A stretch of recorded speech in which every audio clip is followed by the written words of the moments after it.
Bagaimana komentar Giai Mat mengenai peristiwa sekelompok orang yang berkasus dengan Bapak Jokowi mengenai tuduhannya bahwa ijazah Pak Jokowi itu palsu?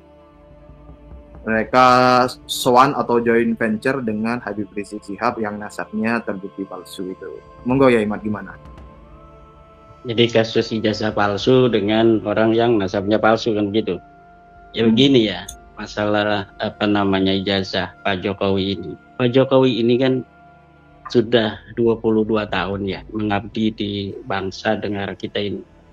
Mulai dari sebagai wali kota Solo ya 2005. Kemudian terpilih kembali di 2010. Kemudian 2012 mencalonkan sebagai gubernur di DKI Jakarta.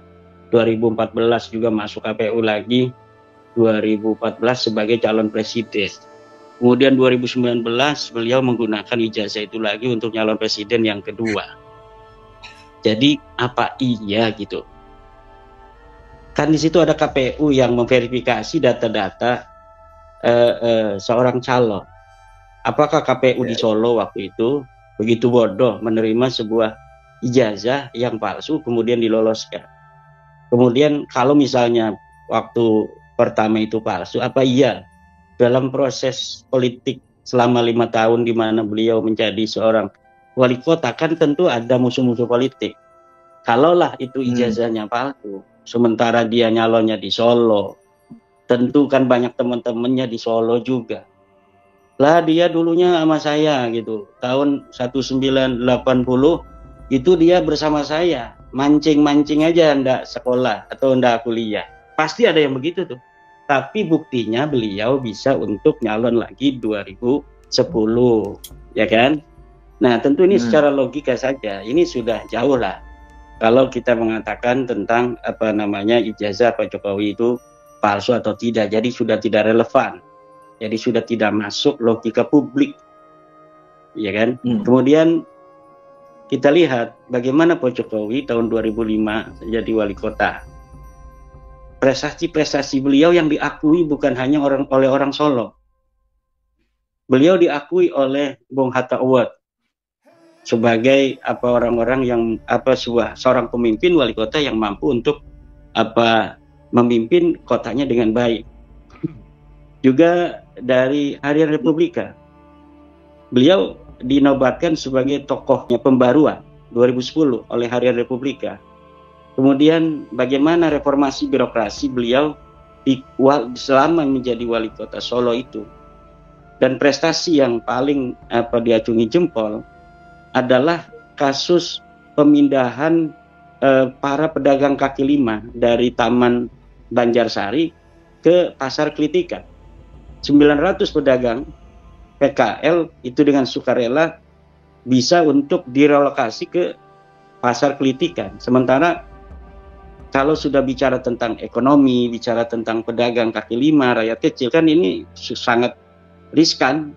Di situ ada sesuatu, banyak jebakan-jebakan oleh seorang politisi untuk bisa dipilih kembali karena sudah terkait dengan ekonomi masyarakat kecil. Tetapi Pak Jokowi bisa melakukannya tanpa gejolak. Dan dengan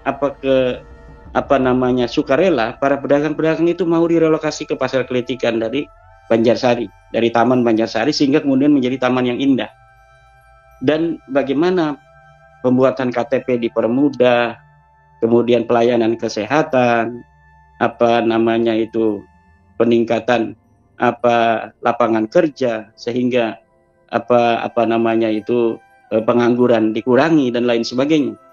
Kemudian ketika 2 tahun beliau menjadi gubernur di DKI Jakarta, sudah banyak program-program walaupun dengan sebuah pemerintahan yang bisa dikatakan singkat, tapi 2 tahun itu beliau sudah banyak gebrakan-gebrakan melalui kartu Indonesia, kartu Jakarta Pintar, kartu Jakarta Sehat, dan lain sebagainya.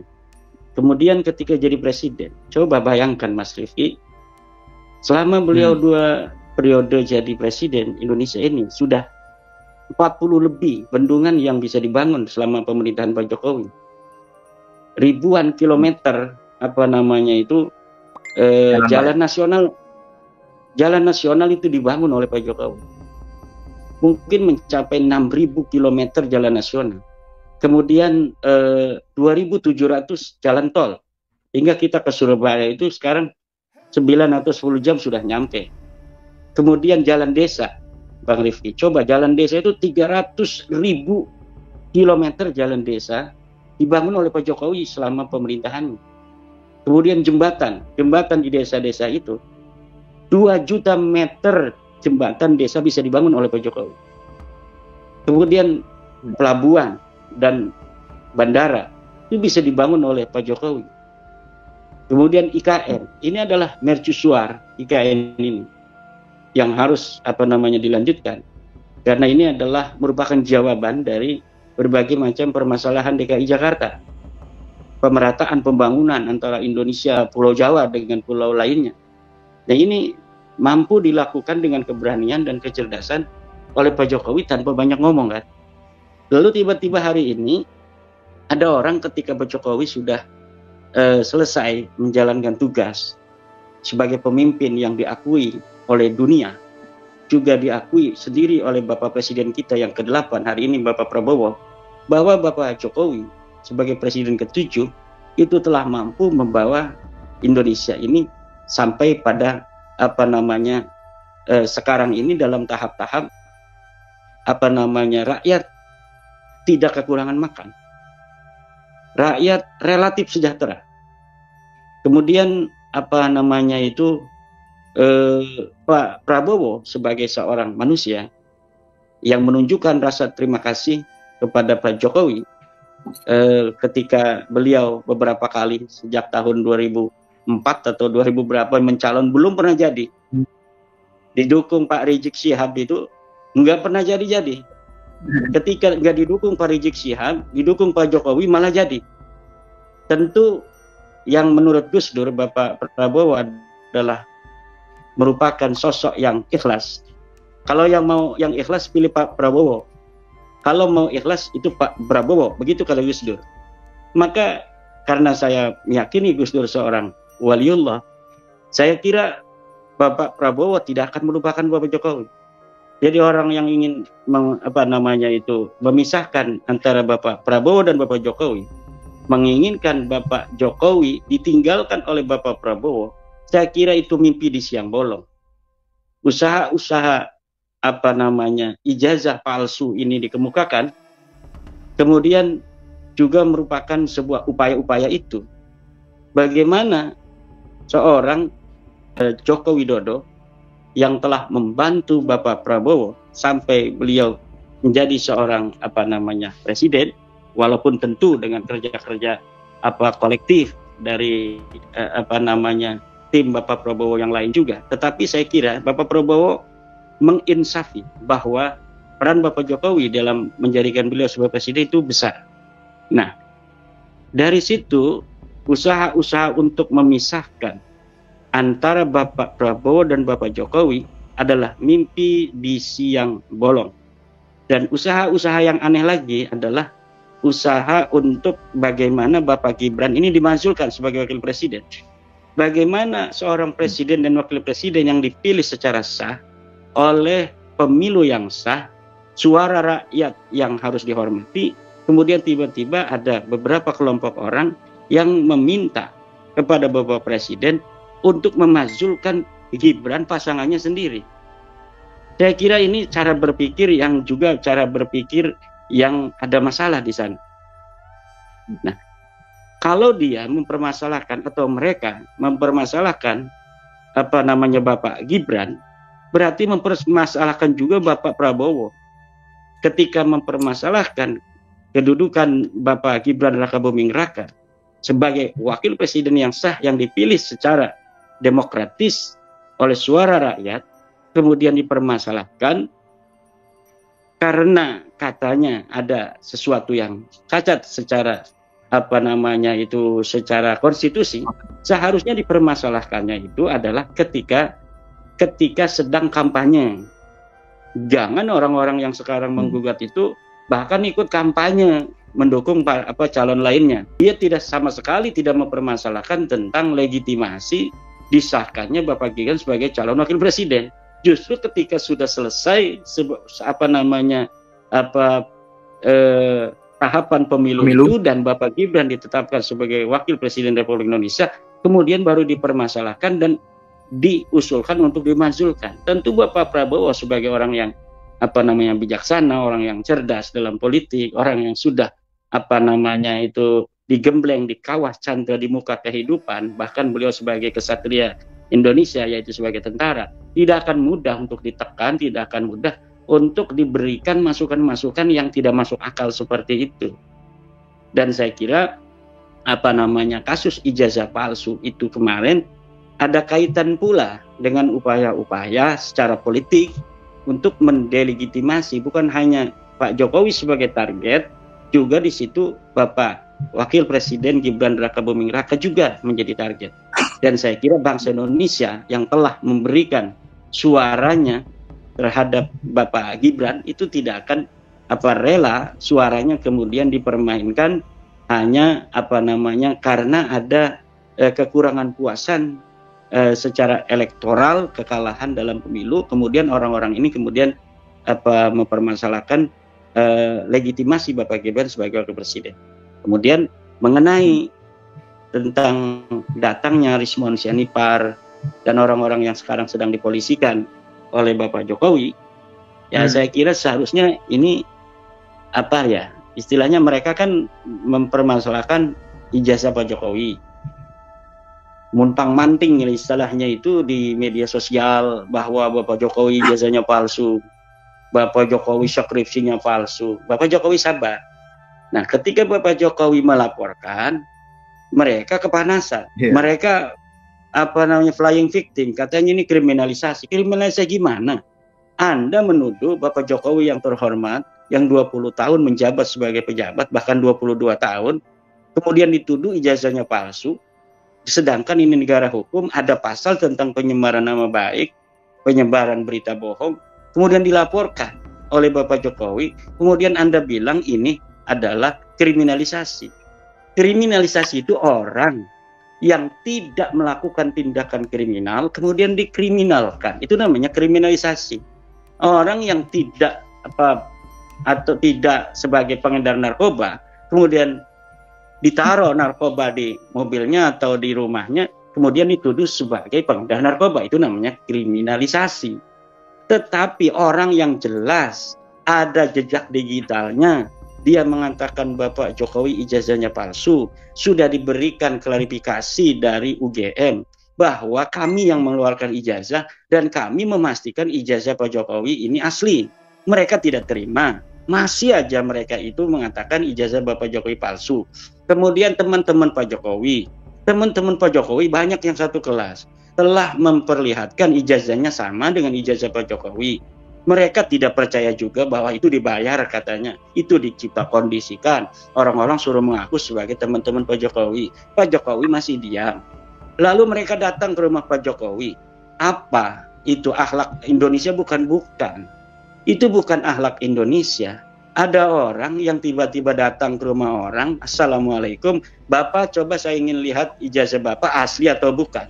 Kan ini dalam struktur peradaban dan akhlak dari bangsa Indonesia ini sudah jauh. Apalagi Bapak Jokowi orang Solo, orang-orang yang peradabannya lebih halus dari bangsa Indonesia lainnya, bahkan dari satu Pulau Jawa dengan kami yang ada di Banten itu berbeda. Nah, tentu ini beda dong perasaan di hatinya. Dicatat oleh Pak Jokowi, oke, berarti ini orang-orang ini bukan mencari kebenaran. Orang ini ingin mencari masalah. Mungkin dia ada benci pada saya. Boleh. Nanti negara ini hukum, negara hukum, saya laporkan saja. Dilaporkanlah sama Pak Jokowi. Setelah dilaporkan, mereka kemudian ke Kelabakan, minta bantuan ke beberapa tokoh, termasuk ke Bapak Rizik Syihab, mengadukan ijazah palsunya Pak Jokowi. Mungkin kata Bapak Rizik Syihab, saya juga lagi pusing sebenarnya menghadapi tuntutan nasab palsu. Kalian datang kepada saya untuk melaporkan ijazah palsu. Antara ijazah palsu dan nasab palsu, mana yang lebih berat? Seharusnya saya yang datang pada Anda untuk meminta bantuan tentang nasab palsu, bukan Anda datang pada saya untuk meminta bantuan tentang ijazah palsu. Mungkin begitu, tapi kan kita nggak tahu ya. Cuma saya kira ini aneh ya, atau bukan aneh. Kita bisa untuk kemudian mengambil kesimpulan bahwa sebuah gerakan yang sebelumnya itu tidak diketahui, gerakan ini sepertinya ini dari rakyat yang menemukan indikasi adanya kepalsuan ijazah dari Time New Roman yang tidak ada di tahun 1980-an, kemudian sudah ada dicetakan misalnya skripsinya di ijazahnya, ya kan, asalnya itu dari masyarakat kelihatannya. Tapi ketika mereka mendatangi Bapak Rizik udah kelihatan, oh berarti ini circle-nya di sini, benang merahnya ini punyai dendam politik karena kalah melulu dalam pemilu, mendukung calon kalah melulu, FPI-nya kemudian dibubarkan, ada dendam di situ mungkin kan. Nah kemudian ketika dipermasalahkan, nyatanya datangnya ke dia juga, berarti ini di situ benang merahnya. Dan ini kita bisa lihat bahwa Bapak Prabowo harus cerdas, Bapak Prabowo harus hati-hati, bahkan kepada para senior sendiri pun, dari Bapak Prabowo sebagai tentara, senior kemarin kan para jenderal-jenderal, ada purnawirawan yang mengusulkan 8 poin itu. Ada diantaranya, saya juga setuju itu, diantara 8 poin itu ada yang setuju, yaitu tentang PIK 2 untuk dibatalkan. Itu saya sangat setuju itu. Karena sekali lagi bahwa PIK 2 itu sangat mengancam dari ketahanan pangan kita. Dunia ini secara geopolitik global, geoekonomi global, ini sekarang sedang menghadapi ancaman perang global, di mana setiap negara akan lebih fokus terhadap bagaimana bisa memenuhi kebutuhan pangan negara mereka sendiri. Jadi ketika kita ini kekurangan daripada bahan pangan, maka kita tidak bisa lagi mengimpor bahan-bahan pangan dari luar negeri karena negara-negara lain pun sedang membutuhkan itu. Nah, di saat itu kemudian sawah-sawah yang ada di Tangerang sampai Serang itu mau dibikin perumahan, tentu kan ini mengancam. Poin itu saya setuju dari tuntutan dari para jenderal itu. Tetapi poin yang ke-8 mengenai Gibran Rakabuming Raka sebagai wakil presiden untuk diusulkannya kepada Presiden Prabowo, kan ini aneh. Ini sangat aneh gitu. Pengusulan pemberhentian atau pemakzulan seorang wakil presiden diusulkan kepada calon presiden. Ini tidak masuk akal. Nah, saya kira ini Bapak Prabowo akan sangat mempertimbangkan dari podcast kita malam hari ini. Saya yakin ini bahwa tidak usah dipedulikan usulan dari siapapun tentang usulan pemakzulan wakil presiden. Kita biarkan Bapak Prabowo dan Bapak Gibran selama 5 tahun ke depan untuk membawa negara kita menuju pencapaian-pencapaian sebagai bangsa, sebagai negara, memimpin kita selama 5 tahun. Ayo kita dukung seuyunan seluruh rakyat Indonesia.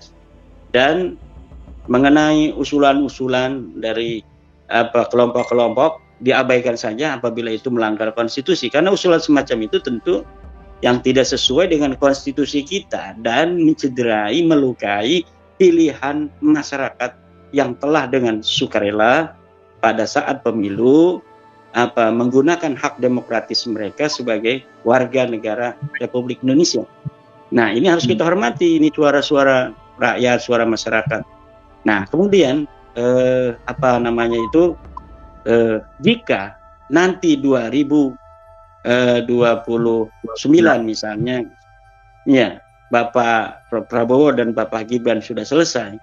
Nah, ini para orang-orang yang tidak setuju Bapak Gibran, nah itu silakan di situ mainkan politiknya sebelum jadi calon, supaya Bapak Gibran tidak bisa lagi nyalon. Harusnya begitu, gentleman. Jangan sekarang sudah dipilih, sudah jadi wakil presiden, kok dipermasalahkan. Nanti aja mainkan politik Anda agar Bapak Gibran tidak bisa lagi mencalonkan baik sebagai wakil presiden kembali atau sebagai calon presiden. Tetapi hari ini Bapak Gibran itu sudah terpilih secara demokratis melalui tahapan-tahapan pemilu yang demokratis, suara rakyat yang jelas, tidak ada indikasi-indikasi apa permainan-permainan di tingkat KPU, tidak seperti masa-masa lalu. Tentu mari kita hormati bersama suara masyarakat, suara rakyat ini kita dukung. Dan mengenai ijazah palsu itu, ya sudah jelas itu ada unsur-unsur penghinaan, di situ ada unsur-unsur pencemaran nama baik. Tentu Pak Polisi tidak perlu ragu-ragu untuk menjalankan tugasnya sebagai penegak hukum, untuk menegakkan hukum. Pak Jokowi ini adalah warga negara yang dia mempunyai hak untuk mendapatkan keadilan hukum di mata penegak hukum, yaitu di mana dia sudah merasa dihina, dia bilang sendiri. Nah, beliau sebagai warga negara datang ke polisi untuk mengadukan bahwa saya merasa dihina, dan di dalam undang-undang kita ada pasal pencemaran nama baik. Saya ingin mencari keadilan, tolong untuk proses, karena saya sebagai warga negara Republik Indonesia. Demikian Mas Rifki. Ya, Imad. Kalau memang Rizik Syihab itu yakin Jokowi ijazah Pak Jokowi itu palsu, kemungkinan besar berdasarkan kebiasaan perilaku mereka, Rizik Syihab juga akan memasukkan laporan juga itu. Idealnya ya, kalau memang yakin ya Rizik Syihab ikut di dalam tim atau bikin laporan yang terpisah tapi dengan kasus yang sama. Tapi faktanya kan tidak ikut-ikut, hanya hanya berkomentar. Kemudian Kiai Imad, kalau selain tentu tadi Kiai Imad sudah menyinggung tentang benang merah antara kelompok yang mempermasalahkan ijazah Pak Jokowi dengan geng Petamburan itu, tapi saya ingin komentar lebih lanjut barangkali untuk memperjelas. Kira-kira menurut Kiai Imad, apa yang menjadi dorongan motif dari kelompok penuduh ijazah palsu itu, kok sowannya itu ke Rizik Syihab gitu? Apa urgensinya bagi mereka itu? Kira-kira menurut Kiai Imad bagaimana? Mungkin karena Bapak Rizik dianggap relatif lebih kenal dengan Bapak Prabowo, karena kan dulunya bareng-bareng udah lama tuh waktu nggak jadi terus itu. Ya, jadi ketika didukung oleh Pak Rizik kan nggak jadi-jadi tuh. Itu kan tentunya ada perasaan senasib lah dulu gitu. Nah kemudian Bapak Prabowo mungkin kan mikir, oh waktu didukung Pak Rizik saya nggak jadi-jadi, oh didukung Pak Jokowi langsung jadi, ya kan begitu. Nah berarti ini ada sesuatu nih, kehebatan dari Bapak Jokowi atau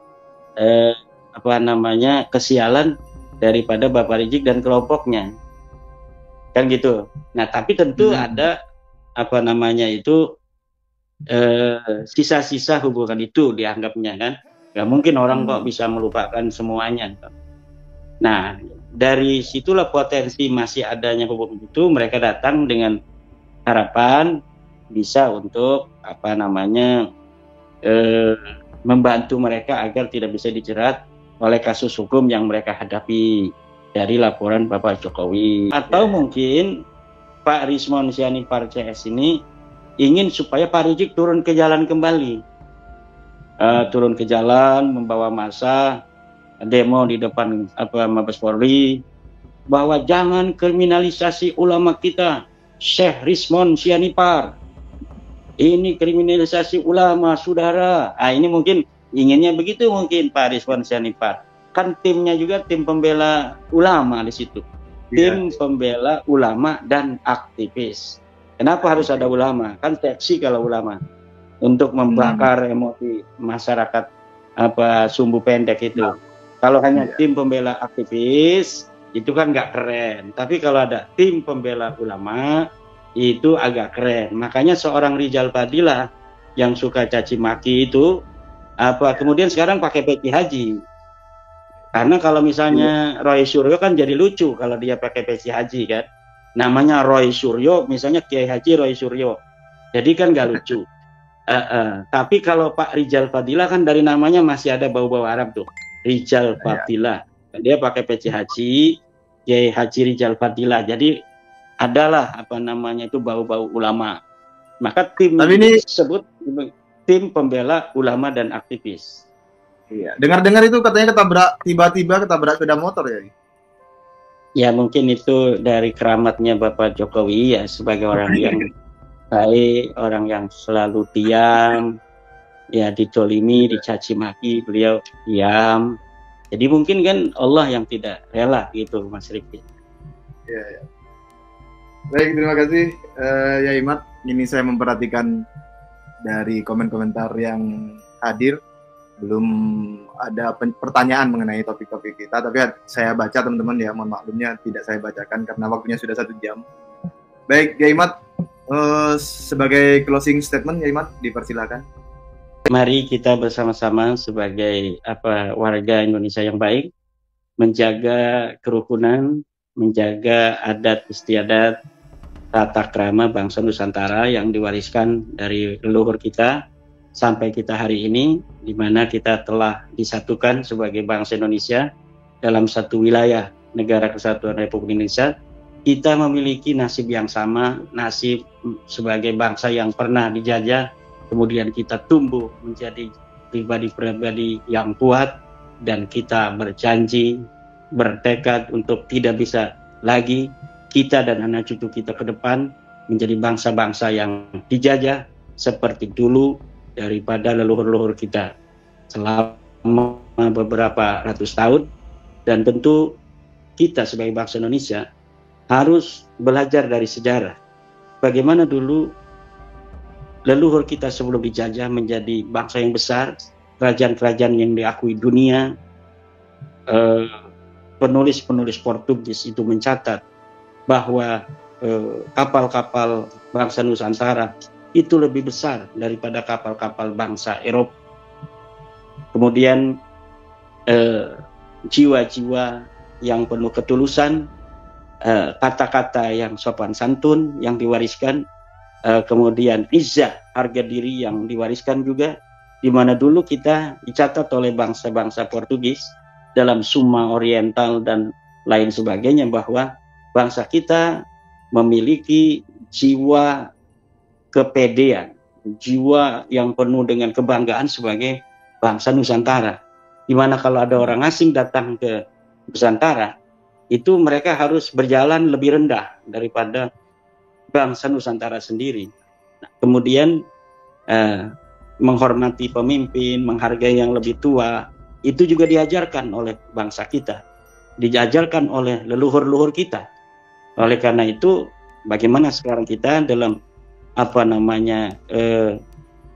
ruang demokrasi yang telah dibentuk dalam kesepakatan kita sebagai bangsa sejak tahun 1945, tetap memegang erat kebudayaan-kebudayaan kita sebagai bangsa Timur, bangsa Nusantara yang memiliki sopan santun, etika di dalam bagaimana kita mengkritik, bagaimana kita beroposisi atau lain sebagainya. Mari kita tunjukkan kebudayaan kita sebagai bangsa Nusantara, bangsa yang besar di masa lalu, hari ini, dan yang akan datang. Demikian. Baik, terima kasih Kiai Mat. Ini penting tidak penting, tapi saya masih agak terganggu tadi dengan kekeliruan saya menggunakan frase insya Allah pasti. Itu maksud saya adalah mengakomodir iktikat yang pasti mau datang, dan insya Allahnya itu untuk mewakili jika syarat-syaratnya dari yang diberikan oleh Kiai Mat, yaitu mewakili Robito Alawiyah untuk hadir, maka terjadilah perdebatan tersebut. Itu penting tidak penting, tapi saya merasa butuh mengklarifikasi itu. Terima kasih Kiai Mat atas kehadirannya malam ini. Nah, saya berdoa bisa berjumpa kembali di lain kesempatan, baik di online maupun di offline. Kemudian terima kasih juga kepada seluruh pemirsa yang menyaksikan pada malam hari ini. Mohon maklumnya jika ada salah kata, salah nada, salah frase, gestur, nada, dan lain sebagainya. Saya akhiri. Assalamualaikum warahmatullahi wabarakatuh.